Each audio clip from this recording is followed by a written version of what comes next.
चाहे कभी कहे परमात्मा, चालन की तैयारी करनी पड़ेगी आपने। तो आपने यहाँ से तो जाना ही पड़ेगा। यदि आप श्रद्धा नहीं हटाओगे, यहाँ से आस्था नहीं हटाओगे, तो भी मृत्यु होगी, तो यहीं आ जाओगे। इस ज्ञान को आधार बना के और परमात्मा को साक्षी रख के जब भी चालन की तैयारी आवे, किसी समय आ जा, सहर्ष चल पड़े कि कभी ना कभी तो पीछा यहाँ से छुटवाना ही पड़ेगा। मान लीजिए आप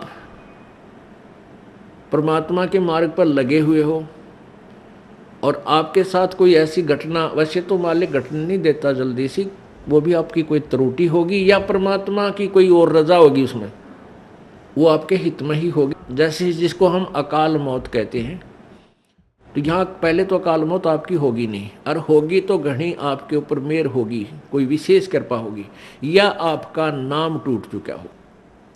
प्रथम तो अकाल मृत्यु होगी नहीं इस मालिक के चरणों में आने के बाद। इसके हाथ में है मासा घटे ना चल बढ़े, विधना लिखे जो लेख, और साचा सतगुरु मेट कर ऊपर मार दे मेघ। ये वो परमात्मा है जिस लिखे हुए लेख को, प्रारब्ध को कोई भी चेंज नहीं कर सकता। ये परमेश्वर कबीर देव उसको चेंज कर सकता, उस भाग्य को बदल सकता है। तो ये तो उसके साथ होगा जो हृदय से, तन मन धन से कोई मर्यादा भंग नहीं करता है, प्रभु के चरणों में लगा हुआ है। और दूसरे जो परमात्मा के चरणों में लगे हुए हैं और परमात्मा की कुछ और रजा है कि कई कारण हो जाते हैं पुण्यात्माओं, तो उसको ऐसे अकाल मौत, वो स्वयं ही अकाल मौत मृत्यु करेगा उसकी, और तुरंत ही उसको दूसरा जीवन देकर पार करेगा। वो उसने अपनी आत्मा को देखना है। हम तो अपना स्वार्थ देखें।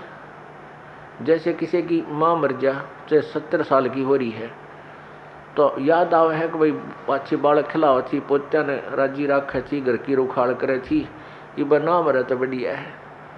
तो हम तो अपने स्वार्थ ने कर रहे हैं। जय उस माता जी का हो जा बीमारी, कोई रोग हो जा, 10 लाख जा, खाट पे लेट जाओ, तो हफ्ते अंदर हाथ जोड़ लेंगे सारे, है भगवान माँ की माटी उसंगवा ले, परमात्मा इसने उठा दे।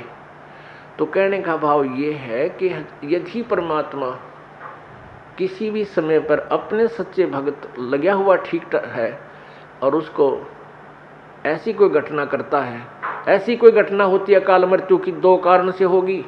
या तो आपका नाम खंड हो चुका है, उसने आपको काल ले गया, या परमात्मा अपने हिसाब से वहाँ से तुरंत दूसरा जन्म देकर आपको पार करेगा। अपने आत्मा, हम जैसे दीर्घ रोग है हमारे को जन्म और मृत्यु का एक दीर्घ रोग है, ये कैंसर हो रही है। ये प्रभु का हॉस्पिटल है, ये सतलोक आश्रम बरवाला एंड करो था। जब आप इस हॉस्पिटल में प्रवेश पा लेते हो और आपने उद्देश्य ये होना चाहिए कि मैं इस रोग से मुक्ति पाऊं, तो यहाँ फिर डॉक्टर ने देखना है। जैसे डॉक्टर के पास आप चले गए, आप भयंकर रोगी हैं, फिर डॉक्टर ने ही करना है जो करना है, मरीज की नहीं चलती। वहाँ पर मरीज की कोई राय नहीं ली जाएगी। डॉक्टर जब चाहोगा इंजेक्शन लाओगा, जब चाहो उसका एक्सरे करेगा, जब उसकी रिपोर्ट लेगा, ब्लड चेक करेगा, ग्लूकोज चढ़ावेगा, इंजेक्शन लगाएगा, और हो सकता है किसी कारण से टांग भी काटनी पड़ जा जीवन बचाने के लिए, तो वो टांग भी काटेगा। तो वहाँ मरीज अपनी नहीं चलाता है, वो करबद्ध रहता है और डॉक्टर को समर्पण कर देता है कि जो आपको ठीक लगे वही करना।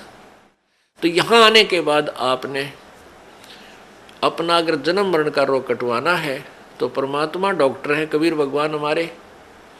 इस दास को आपका कंपाउंडर छोड़ रखा है, तो आपको जैसा भी यहाँ हो रहा है उसमें कोई, देखो एक तो आपको गड़बड़ होगी, नाम खंड हो जानते हैं, आपका नाम टूट जाएगा, परमात्मा से आपका कनेक्शन खत्म हो गया।